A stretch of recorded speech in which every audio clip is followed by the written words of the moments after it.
the issues with social media, particularly Instagram, people look like they have a much better life than they really do. People are posting pictures of when they're really happy. They're modifying those pictures to be better looking. Even if they're not modifying the pictures, they're at least selecting the pictures for the best lighting, the best angle. They're all these happy, beautiful people, and I'm not that good looking and I'm not happy. So I must suck. And nobody looks good all the time. It doesn't matter who you are. No. It's not even something you should want. Why do you want to look great all the time? We are all vulnerable to social approval. We really care what other people think about. Teens and young adults who reduced their social media use by 50% for just a few weeks saw significant improvement in how they felt about both their weight and their overall appearance.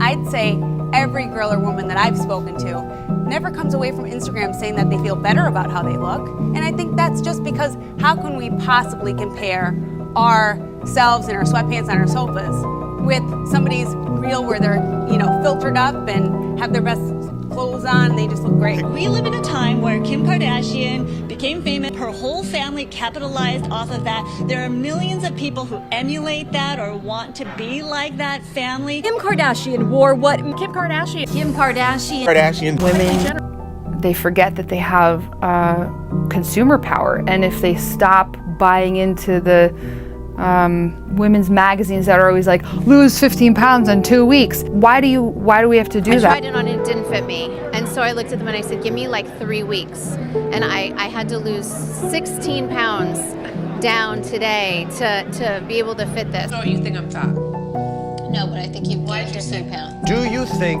that you are promoting unattainable standards of beauty in any way? No, I don't. Because I think we get up, we do the work, we work out. The business of beauty is ugly. Modeling. It's an industry that wants to portray itself as the epitome of health and happiness. The reality, though, is anything but. Anorexia, drug use, and bullying are as routine as smiling for the cameras. There's definitely pressure to be a certain size. When I look back on pictures now, I'm like, I was so skinny. I don't understand. I don't like the way I look. I want to look like these models. Why? Because they're beautiful. Well, so are you. Oh, yeah?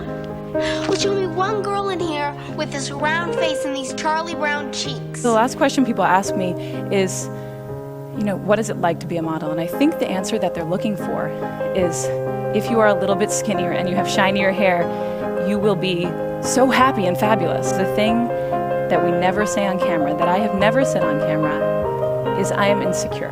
And I'm insecure because I have to think about what I look like every day. If I have thinner thighs and shinier hair, will I be happier? You just need to meet a group of models because they have the thinnest thighs and the shiniest hair and the coolest clothes, and they're the most physically insecure women probably on the planet.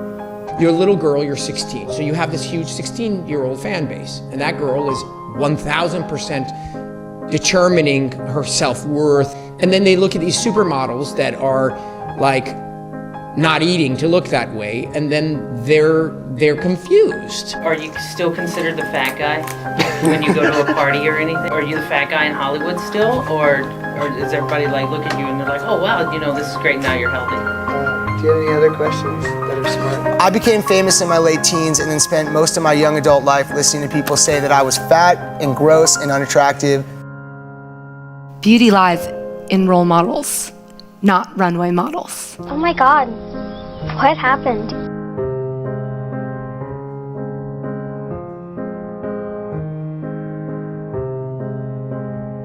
Anyone who thinks that this generation is so vain, it's because us girls are held under a microscope day to day.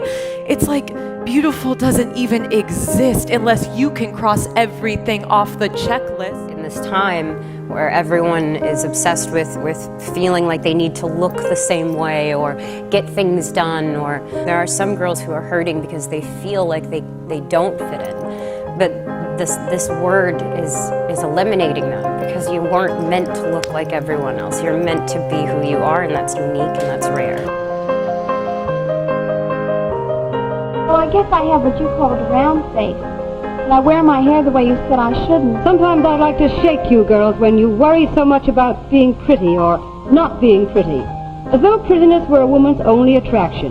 The problem lies in being told there's a way to look pretty, to become prettier. Those people, the people telling you there's a certain way you must look, a certain box you must fit into in order to be called pretty, are just the people who want your money, the companies, the sellers, the makeup producers. And not to mention, the beauty standards today aren't the same as they were 5, 10, 100 years ago. Start running.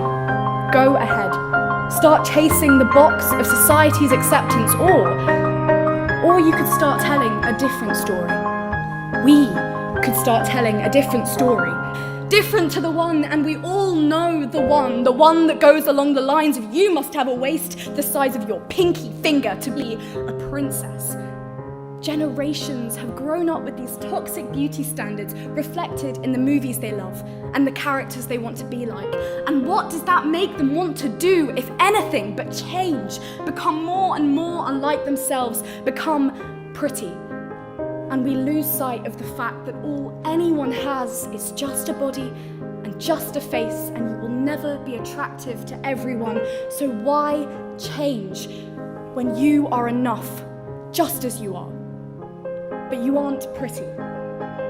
No one is pretty.